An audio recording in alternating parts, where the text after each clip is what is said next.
तो हमारा पूरा शरीर, हर अंग रिष्ट पुष्ट हो जाएगा। हो जाएगा कि नहीं? उसी तरह जो कृष्ण है या विष्णु है, वो जड़ है सभी देवी देवताओं की।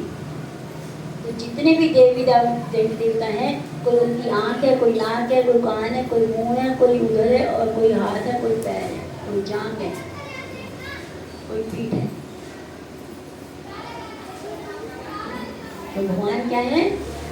जड़ है, मूल है। अगर आप मूल में पानी दे देंगे या मूल की भक्ति कर लेंगे तो बाकी देवी देवता अपने आप रिष्ट पुष्ट रहेंगे। हम कितने देवताओं की पूजा करते हैं? 5 उपासना, है ना? यही करते हैं ना, इससे ऊपर तो जा नहीं पाते। 5 उपासना में क्या है? दुर्गा, गणेश, शिव, सूर्य और विष्णु। तो 5 देव है ना ये, इससे ऊपर तो कोई नहीं जा रहा। सारे किसी ना किसी 5 में से किसी एक ही करते हुए नहीं करते। ठीक है? तो हमारे पास देवता कितने हैं? 33 करोड़। तो अगर हम 5 की करें, 33 करोड़ की क्यों नहीं कर रहे? क्या वो गुस्सा नहीं करेंगे?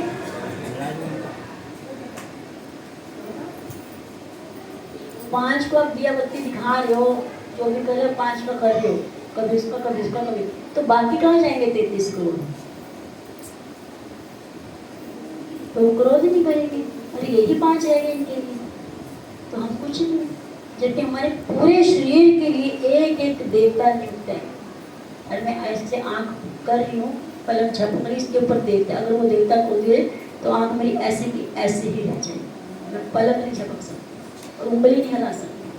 हर एक अंग के लिए एक देवता है, इसलिए 33 करोड़ देवता है हमारे शरीर के लिए।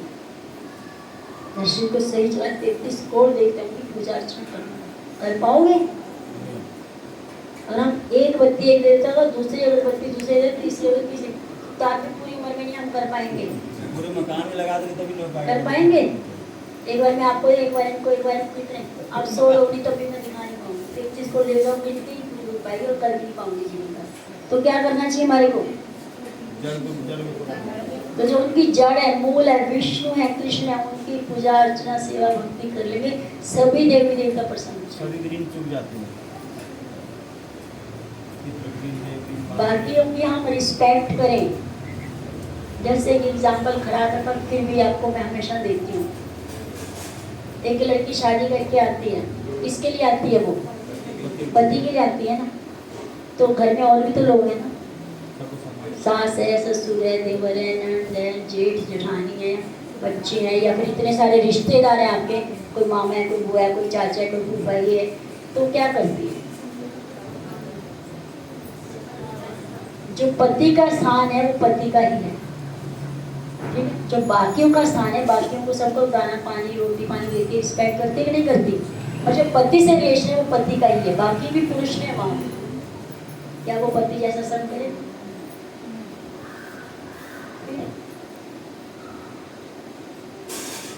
तो ऐसे ही देवी देवता भगवान के अंग संग या रिश्तेदार हैं।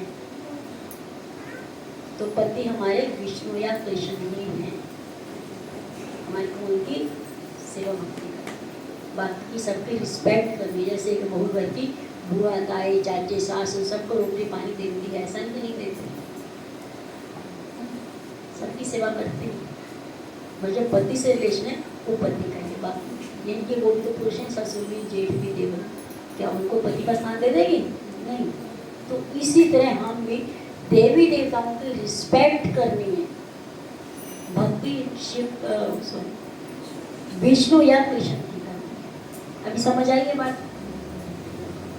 ऐसा नहीं किसी मंदिर में जा रहे हैं तो शिव जी का ये आध्यात्मिक क्लास चल रहा है, इसमें क्लास में कंफ्यूजन बताया कीजिए। आपको बोलना है तभी आपका दिमाग खुलेगा, नहीं तो सुनकर नींद आ जाएगी। पीछे माता भी सो रही है व्हाइट साड़ी वाली।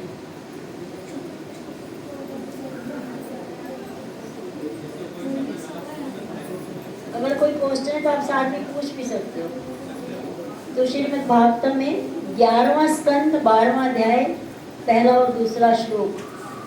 तो श्री भगवान वाचार्य ना रोदयति माम योगो ना सांख्यम धर्म एव च ना सब अध्याय तपस्त्यागो न निष्ठापूर्त न दक्षिणा वर्तानि यज्ञश्च छन्दांसि तीर्थानि नियमा यथा अवरुद्धे सत्संग सर्वसंग कहो ही माम। भगवान ने कहा हे उद्धव, ये उद्धव गीता है जो 12वां स्कंद है, नहीं सॉरी 11वां स्कंद है। इसमें भगवान उद्धव जी को उपदेश दे रहे हैं। जैसे क्या है, अर्जुन को गीता सुनाई भगवान ने, तो यहाँ पे उद्धव जी को भी गीता का ज्ञान है, इसलिए इसको क्या बोला जाता है, उद्धव गीता बोला जाता है। जो भगवान ने उद्धव जी को ज्ञान दिया तो वो उद्धव गीता कहलाती। तो ये 11वें स्कंद में भाग है। भगवान ने कहा हे उद्धव, मेरे शुद्ध भक्तों की संगति करने से इंद्र तृप्ति के सारे पदार्थों के प्रति असक्ति को नष्ट किया जा सकता है। तो जितने भी हमारी इंद्र तृप्ति के पदार्थ हैं, हम उसमें असक्ति न डालें। असक्ति को नष्ट करना है, ना के पदार्थों को नष्ट करना है। शुद्धि करने वाली ऐसी संगति मुझे मेरे भक्त के वश में कर देती है। तो भगवान किसके वश में होते हैं? भक्त के वश में होते हैं। जैसे अर्जुन के क्या बने? सारथी बने ना। महाभारत के युद्ध में बने कि नहीं बने सारथी? तो भगवान ने सारथी बनकर इतना निमन कार्य किया, मगर फिर वो भगवान बने।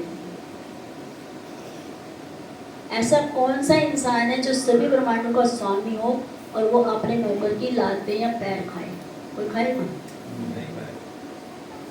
मोदी को बोलो मेरा रथ खींचो, लेफ्ट जाए तो लेफ्ट पैर मारो, राइट जाए तो लेफ्ट पैर मारो, राइट पैर मारो, सीधे जाने तो दोनों पैर मारो। मोदी खाएगा आपके जूते? नहीं खाएगा ना। पर युद्ध के समय अर्जुन यही कर रहे थे। अगर रात को लेफ्ट बाएं हाथ मोड़ना है तो भगवान को बायां पैर मारते थे। अगर दाएं हाथ में मोड़ना है तो दायां पैर मारते। अगर सीधा चलना है तो फिर दोनों पैर मारते भगवान की पीठ में। ठीक है, तो युद्ध हो रहे हैं, इतना शोर शराबा है, घोड़ों के टापे हैं, रथों की गड़गड़ाहट है, तो कहाँ सुनाई देगा? अरे दाएं मोड़ कौन सुन रहा है? तो इसलिए पैर के साथ बताया गया है कि दाएं बाएं कैसे। तो सभी ब्रह्मांडों के स्वामी होते हो अर्जुन की लाते खाए, पैर खाए, क्योंकि अर्जुन के शुद्ध भक्त है। जब कोई शुद्ध भक्त बन जाता है तो भगवान उसके अधीन हो जाते हैं, भगवान उसकी सेवा करना चाहते हैं।